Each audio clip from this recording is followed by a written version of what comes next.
2011 Chevy Cruze. This is the passenger side axle. Here, we got it out after putting the transmission in.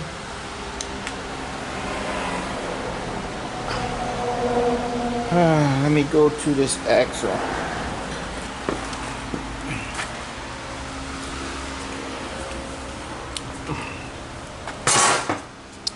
Alright, this axle shows where it has been leaking. We're going to see why. Alright, now on this Chevy Cruze, on the passenger side, it has this half shaft here. Right here. This part goes into the transmission, to the differential, right here, this part. And this part goes into this part of the axle. But when we took this off, we saw that this had been leaking, because what they've done is they got a little white seal here that goes here, and actually what it does, it presses against here to keep the oil from leaking, but it goes bad. I don't trust this. And why does it leak? Because the half shaft has a hole going all the way through the one end. It goes all the way through and come through the other end. So while this is stuck into the transmission, oil is going through here and coming out the other side into here. And I would say the reason they put that there is so that this here doesn't get corroded and seize up and you can't get it off. So they had that type of idea. The problem is that the seal go bad, then it'll be leaking. You have to find the seal. Furthermore, if this wears out, it may not even press this.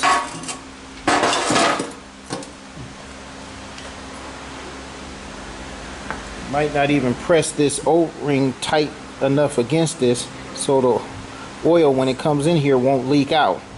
It wasn't working before we took the transmission out. So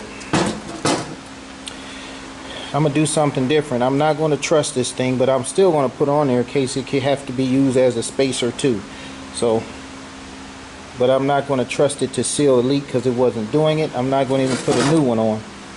What I'm going to do is I'm going to plug this hole. So I'm going to weld it shut so oil can't even go through there, so it won't come out and leak. The thing is though, to stop this from seizing up over time with moisture, the water, rust, I'm just going to coat this with a lot of anti-seize and then put it in there. The anti-seize should work. So put it here, maybe put it inside here, and then put it together. So I'm just going to maybe put a bolt in there and braze this here, braze it, and then grind this down. I could try to weld in there, but I know braze is going to flow good. I won't have any leaks.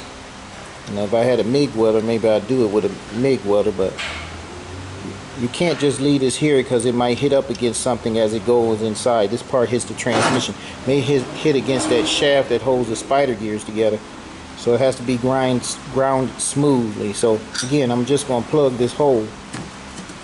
If you don't do that, then you're going to have to try to find this somewhere. The dealer should have it. When I called them, they didn't have it in stock. They had to get it. But once again, even though they get it, I wouldn't trust it anyway. I'm going to close this off. You know, some things that the manufacturer do will work when it comes out of the factory, but after it's been on the road, their methods won't work anymore, and we have to come up with our own ways to make sure that it keeps operating on the road. So I'm gonna make sure there won't be a leak coming out of here. And I'll show you after I'm finished what I did. Alright, I went on and plugged the hole in here. What I did is just took some brazing rod and plugged that hole, and the side that I did was the side that goes into the transmission. I didn't put it on, plug the hole on this side because this has a seal here, and I didn't want this seal to get damaged from the heat while I was brazing. Now if you weld really fast, you probably can get it before it damaged the seal, but I was brazing, so I did this side, then grind it down. Now also, if you are brazing or welding, you want to make sure you don't get any of that weld in between these teeth here, because now you won't be able to slide it into the transmission. Okay, so that's plugged. Now there is no hole. Thing is, I'm still going to put this seal on, and the reason the seal goes on this way, the reason I'm going to put it on, because even though I'm not looking for it to stop a leak, it may also cause it not to have any play. So I'm going to still put that seal back in there, but I'm not looking for it now to stop it from leaking here. Okay, now, let me show you again how this went. This went in this way, just like that. Okay, and remember, there was a hole, where there is the hole. Transmission fluid will come in here, go inside of here. This little seal here, pressed up against here, is supposed to stop it from leaking. I didn't see it stopping it from leaking. Okay, so, but I'm still going to keep it here, in case it's a spacer to keep this ring kind of tight. Okay, then this part here should, you probably would need this. This part here will probably stop it from moving just like the regular axles, but I'm still going to put it in there anyway. Okay, so I don't have to again worry about oil coming from here into here. Okay, but again, let me reiterate this.